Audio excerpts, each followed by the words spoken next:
Alex, a lawyer and a financial advisor, walk into a bar. Oh, yeah, then what happens, Dave? Well, the question then comes out is how important is it getting the right people? Oh, the right people for your business. I'm going to say not important at all. Doesn't matter.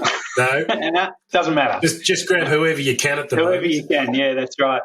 I suppose for me, it obviously depends on the business you're in. Depending what some businesses are all about the machinery or all about the equipment and that sort of stuff, or the facilities. It depends sort of what you're selling. I know for me, for both of us, in fact, in professional services, what you're effectively selling is the skills and personality to some extent of the people of your team. So the people are sort of everything. For us, all our business is good people and good relationships with good clients and referrers. That's it. But is that across every business? Even though you may be a manufacturing business, if all of a sudden you haven't got the right people inside your organisation, even though they may not be running the business, but if you've got people inside your organisation that are either they don't turn up on time, or if they don't care about the quality of what they're doing, or they don't care about the relationships, that has an impact upon your business. Oh, yeah. I think I'm being a bit facetious. Obviously, if you've got machines, you need someone to operate them and you need someone to manage the business and all that sort of stuff. So, it seems to me that it's probably the most important thing in business, and not just getting the right people, but keeping the right people and moving on to people who aren't right and knowing the difference. And that's a real struggle. You say, well, I need someone in this role. And at the moment in this kind of labour market, you might be happy to have anyone. But if you've got the wrong person or maybe the right person, but they're doing the wrong thing, they're in the wrong area, you know what I mean? You've got to have the right people doing the right job. And this is where you have that. You have the statement of, hire slow, fire fast. Yeah. But the problem at the moment, if you take too long to hire someone, you might ring them on a Friday and go, I've got this offer, or you don't ring them and you ring them back on the Monday. They go, oh, no, I took another job over the weekend. You're like, that's right. So it's hard because all of a sudden I agree with you. People are saying, I want to get the right people, but at the moment I just need anybody. Yeah. Well, I think obviously there's a balance to be struck at the moment with maybe you are better off having someone who's 70% right than having someone who's 95% right. Just to have someone in the chair, someone driving the truck or someone unloading the container or whatever it is. Yep. So but I think particularly senior people, I see it all the time in our clients, and probably I'm guilty of it as well. You either have the wrong people and you're sort of a bit fearful about how to deal with that potential conflict. You don't want to have the conflict, so you just sweep it under the rug for a while. Yeah, hope it might go away. What's that? Just hope it might go away. Yeah, exactly. Or that leopard might change its spots into a stripe. Yeah. That's right. Well, I think the original expression there is not a leopard doesn't change its spots, but the leopard changes its fur, but not its nature. Yeah. So, there you go. Right? It's very highbrow, isn't it? Yeah, very highbrow. Exactly. No wonder you're a lawyer. But you are what you are. But I see it all the time, and I think I've been guilty of it before. You think, well, this person's not quite right, or they're not performing at the right level. I'll performance manage them. I'll do a couple of things, and then eventually I'll just sort of give up and accept substandard. And I know I've seen a couple of clients just recently have their CEO has moved on in unhappy circumstances, and the business has just flourished after the CEO's gone, right? Because the CEO was not the right person and hadn't been the right person for some time. In both cases, the CEO had been there for many years. Yep. And they think, a long service, that's good. And sometimes that's good, but sometimes that's bad. Yeah, you need a fresh set of eyes of different opinions. Yeah. But also you lose your good staff along the way, because they're getting sick of dealing with this individual who it's a bit like you're dropping the pebble in the pond. The ripple effect throughout your organisation can be enormous for one person because they're not either brought into line or they're just the wrong person for what they're doing. And people, you see it when they do leave or they're asked to leave or they leave of their own choice. People come up to the owners and go, oh, thank God they've left. Yeah, that's right. They were such a troublemaker, and now we can kind of open up. It didn't matter what we said; they were always no, and so people stop, coming up with good ideas. Yeah, and sometimes the owners don't really know what's going on until they're gone, and then they hear from everyone. They uncover all these hand grenades that are lying around the place or whatever. Yep. That they didn't have the visibility, especially if in the CEO context or in the kind of the senior executives, because often the owner's relying on them to tell them what's happening. What's going on? Yeah. Yeah, they're only getting part of the picture. Yep. But it'd be rare. I mean, we've had obviously clients who've lost key people, and it's really hurt them because those people were great. But I see all the time this kind of inaction. And as I say, I'm not saying that I'm any better than anyone else. I think I struggle with it as well. When you've got someone who's sort of okay, but they're not performing at where they should, having that discussion is quite difficult. Yep. Improving them is quite difficult. And my view is, intellectually, I know if they don't improve quickly, they're never going to improve. So you've either got to improve them quickly or say, look, this is not the place for you. There's, jobs more suitable for you elsewhere. Off you go. That doesn't have to be mean, but, that's the reality. You're never going to be happy here.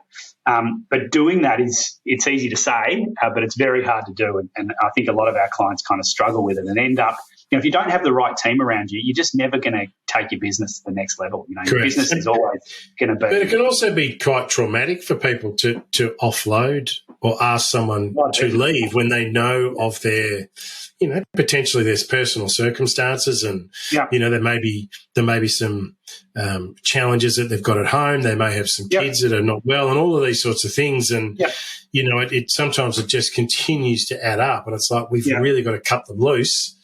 Yeah. And ultimately, in the end, sometimes you've got to look at someone has to be sacrificing for the bigger picture. Yeah. Yeah. Unless you're a charity. Yeah. Well, you can't get back to this, can you? Yeah. Think about the rest of your team. If they're not performing, then someone else is carrying that, right? That's just a reality. Someone else is picking up the slack. Either the client, the customers, are getting a worse deal than they should, or the rest of the team are picking up the slack. So, is it fair to them? You know what I mean? You've got to, and again, that's one of those things I sort of say, and I give advice to clients sort of freely about it. And then I'm not sure that I do it myself because it's a confronting thing personally. Yeah. And in a small business, you're often pretty friendly with everyone. Correct. So asking them to perform at a higher level, or especially if they're under stress elsewhere, is very difficult. And I think there's a perception too that you'll get done for unfair dismissal. That if you manage someone. That's micromanaging, but the difference between micromanaging and just managing, you're as the owner of the business or as the CEO or whatever, you're entitled to manage the people around the place. In fact, that you're obliged to do that. Yeah. So the topic for today that we're really covering is how important is getting the right people. Yeah. And it is. And I suppose what are some of the areas that you've seen? And I agree with you. How do you manage up or out? Like it's a difficult thing, but if everyone's busy, which is the way, but sometimes then do you need to bring on more people before you get too busy? But in the current climate, it's just difficult to find people, period. Yeah. But what are some of your experiences that you've seen of you gave the example previously that spoke about the CEO that departed and this business just kind of blossomed. Yeah. Yeah. So how do you find the right people? Yeah, I think getting rid of the right people can actually be a really powerful thing to do. It's a bit away from the employment context, but my old job, when I took over from the old CEO, and I got rid of a few people, including the accountant, right, the external accountant, which was a mistake because you need the external accountant when you're new to the business and you're still sort of getting your head around what's going on, and you've lost some key people and you've lost the accountant all at the same time, then suddenly it's a big headache. And looking back, I was sort of young and enthusiastic, and I probably should have spaced these things out, and particularly the accountant, because your accountant's a key ally. Any business, your relationship with the accountant. Well, they know the way things have been put together and why it's been put together that way. And and the accountant was hopeless, right? Needed to go, and we got a much better accountant in that was better in the long run. But that period was very painful because I didn't space it out. So if you're looking to make organisational change and bring, improve, make a team, a medium performing team into a high performing team, then you've got to, have a plan and do it bit by bit. And there's going to be an acceptance factor of a bit of pain along the way. I mean, any journey is going to cop a bit of pain along the way. You just can't expect that you wander in there, because people's own mindset changes, and also you've I think I've found over the years that, you know, in certain businesses of a certain size, certain people are very good, but then the business gets bigger, and the individuals that are involved can sometimes not keep up.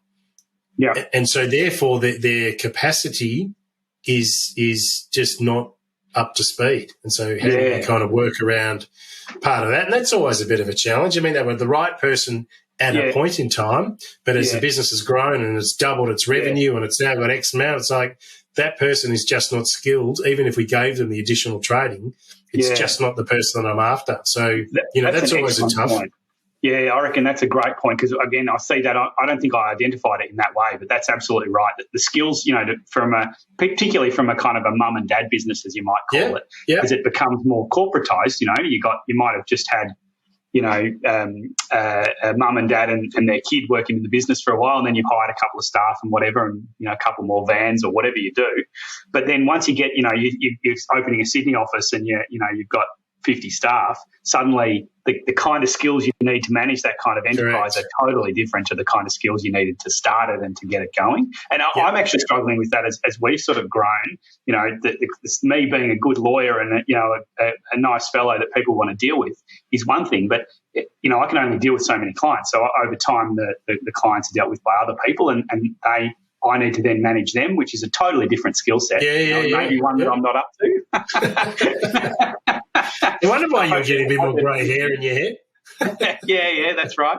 So, but I think part of being a leader, you need to go, okay, well, this is what the business needs now, and this is how this is the ingredients. And if you don't have the right ingredients, you're not going to bake a good cake, you know. Well, that's a bit like some of the business owners. You know, they're very good at technically what they've done. They've started the business, they've grown it. And you do see the ones that acknowledge that themselves, and then they back away, or they move into the area that they're good at, and they bring in either another family member, or it could be an external person, to take on that next role to get it to that next level of growth. And it doesn't mean that, you know, the original people inside the business get pushed out the door. Yeah. It's just an acknowledgement that your skill set is not suited to where it's going to, but we've got some opportunities over here for you. Yeah. And they made their way home for them forever. And that's always a challenge for a lot of people, to kind of get their head around the fact that, but I'm not in charge anymore. Yeah, but as you said, you know, the business, there was 5 people, you could do it. There's now 50. Do you know all of the requirements that come into how do you manage a team of 50? Like, that's not an insignificant, and you don't want all 50 people reporting to you. Yeah. Because you'll have a heart attack, and you see it. Like, you'll be away from your family, which is, you know, maybe the reason you set up the business is to provide a better life for your family, and you're away from them, and you're stressed out, and you know, I've got clients, you know, who overeat. You know, you whatever it is, you don't get any exercise. You know, unhealthy because you're stressed because you've got so many people reporting to you. You're working lots of hours. But if you've got 50 people, you should be working less hours, not more. You know, correct. You're just one of 50 suddenly, and so it's just a different proposition. And you can get a CEO in, or get a general manager, or even on a smaller scale. I've had some clients who've had real success by just getting a business coach. Obviously, you want someone who's qualified, because pretty much anyone can call themselves a business coach. But getting the right person in to come in and help them with maybe the financial side of the business, or some of the management, or sitting in meetings, performance review meetings, because they feel confronted by having to do that themselves, and the business coach just helps them get that. You know, especially when it's been a smaller business, and you know, there's some personal friendships that have developed over the years. That's always a challenge. Yeah, I agree with you with those things. Yeah.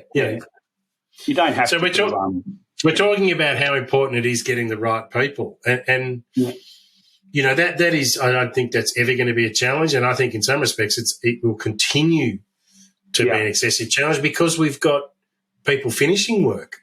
Like, people are getting older and they're saying, I don't want to work anymore, but we haven't got the population coming through to backfill on a bit of that. Because then the question is, you've got good people, how do you hang on to them? Oh, yeah. Well, that's a good one. So I know we felt flexible working's where everyone's loving flexible working. So we're fully flexible. You can go into the office if you want, but you can work from home 100% of the time if you want. I mean, we have the odd meeting and stuff that you have to attend, but basically it's a 100% work from home if that's what you want. Right? And I thought, oh, well, everyone's going to love that. And we, interviewed a few people when we're trying to put some people on. And they said, "Oh, I love working in the office. I don't want to work from home." Like, oh, great. So I could. I thought I was going to get rid of the office. Yeah, well, I thought I could. My current team who don't want to work from the office, I could force them in so that the new people who want to work in a team, are happy. But I'm not going to do that.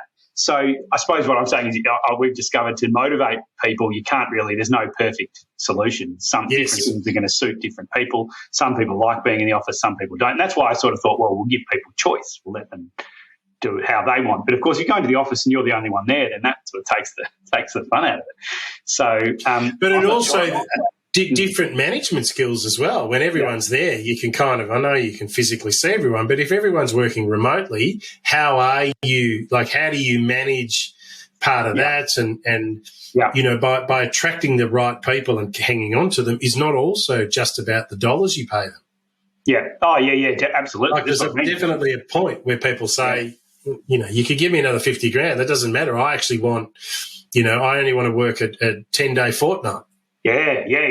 And a 9-day fortnight. I don't want to work, I want 1 day off every 2 weeks. Yeah, but you can't structure it perfectly for everyone, And, I mean, a lot of businesses, a lot of my clients, they've got a warehouse or a factory or a terminal to deal with. They need boots on the ground, right? There's no good. Working from home stuff isn't going to cut it. Yeah, for many businesses, that's just not realistic. And so, is it pay? Is it flexibility? Is it conditions? Do they want a nice warehouse or nice office? Do they want the status? You've got to offer a package. I think more and more now to attract the right people, you've got to offer a very attractive business. Well, now you're seeing those people. There's yoga classes and Pilates classes and external coaching or paying for study or I mean, it just goes on and on and on. And again, I think part of it becomes the real challenge because there is no one sort of blanket rule for everyone. Yeah. But it also then becomes a management issue because there's such a personalisation for each of the team. How do you then measure that they're performing to the level that substantiates having that extra whatever it might be? The extra pay or the extra conditions, Correct. Yeah. Well, I know it's been said, that ultimately you want to get people work for you, not because of pay or conditions, but because they believe what you believe. You know what I mean? They're on the same, that's the sort of famous commentators have talked about, your purpose and the why, finding your why and all of that. And I accept that. I think that's applicable in different contexts in different ways. I don't think that applies the same to everyone. If you're, a bus driver, you might not work for a bus company that you believe in there, but maybe you will. Whereas in, professional services or, whatever, it might be different. But I think there's a lot to be said for the kind of, why are you in business and what are you trying to achieve? And then if you understand that, then you can screen people and say, yes, no. And it's just a matter of having enough potential applicants so you can find people who believe what you believe or want to work with. Then it's a number. I just think it's going to be a real challenge. And also I think this could be a rash generalisation on some of the younger ones. They like the idea of coming in and learning a lot, but they're also very comfortable about leaving quite quickly. Yeah. Like, I've been there, done that, 2 years. Thanks very much. Had a good time. How'd I go? I'm like, I've just spent 2 years training you. Again, how do you manipulate? And then there's also the other spectrum of that is that there are some people that are like dead wood. They're kind of there where we've said, we just need, Bob needs to stay there because I've got no one else that wants to do it, but he's happy to stay there because he knows that he probably won't get a job elsewhere or can't be bothered. Yeah. So it's just as easy to turn up every day. Yeah, I understand. And sometimes there are people who've been there for a long time. And sometimes there's I know we've had it with some clients who've got real loyalty to those people. And those people are not doing a good job. They're no longer a cultural fit and they're not producing results for the organisation, right? Which are the two key, in my view, the two key measures of any. If an employee is not the right cultural fit and they're not producing results, then they're not got a future. But they've been there a long time. They know everyone and there's some loyalty. We did a business sale recently where the sale fell over because the new owners didn't want to keep one of the senior people who had a close relationship with the owner and had been working for him for 20 years or something. And I think it was a woman, and I think she was a single mother, and I think there was some sympathy for that she'd worked through some challenges in her life for the business and being loyal and so on. But the new owner did not want her anymore, and so they didn't sell. And so that was quite amazing that and we're talking, there's some serious dollars involved, and they said, no, I've got loyalty to this person. I want them to have a job forever, and I want you to guarantee that they will. And the new owner said, well, I'm not going to guarantee I'll keep anyone. I need to be able to manage my own business, which you can understand. So it was just amazing the lengths that people go for this, if you might call them deadwood. I don't know this person's performance, whether they were a high performer or not. But, that people hold on to these people who've been there forever, and that, can cause real trouble. And in this case, cost them millions of dollars in a purchase price. Wow. Can you imagine doing that? Sorry, no, she's got to stay. It's like, I want to get out of here. I think it was almost like a father-daughter relationship between the owner and the, you know what I mean? There was this sort of a kind of a sense of fatherly stewardship about it, which is all very nice, but it's just interesting, the kind of dynamics that can come up. Well, again, it comes back to, on any of this sort of stuff, as much as there's a personal relationship, it's a commercial transaction. People, you're engaging people to work inside your business for a reason. Yeah. Now, they can be a great person and they can be your friend, but ultimately in the end, you have to put on your commercial hat that says, I need to make some of these decisions. Yeah, and you're not doing anyone any favours, even then. I agree. By holding, if they're not suitable, because you go, well, you could go somewhere else and blossom. If you're here, we're holding you back because, you're not producing the results we need you to produce. And there's lots of, it's a horses for courses thing, right, with jobs. You need to be in the right job for you. And then, of course, the rest of you have to muck in, and as we discussed, it just all ends up very bad.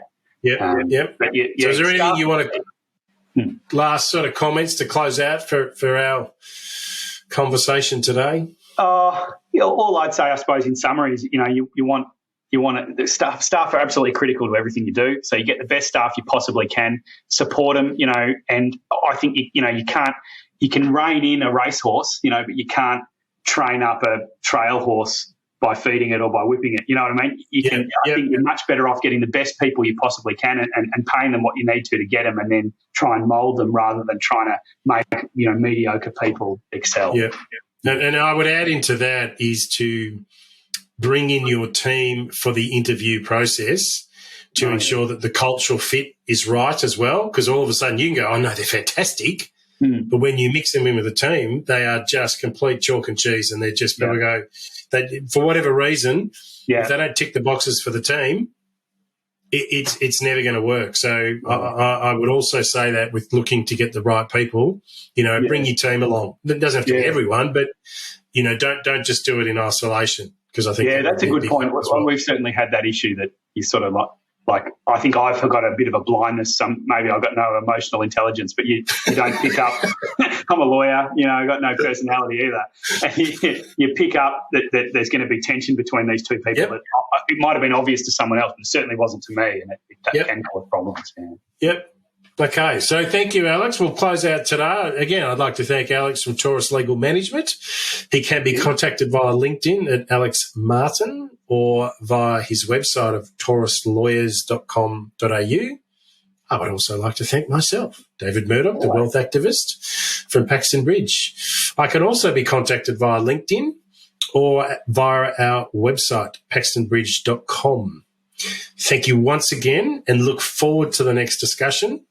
Cheers. See you next time. Thank you. Thank you.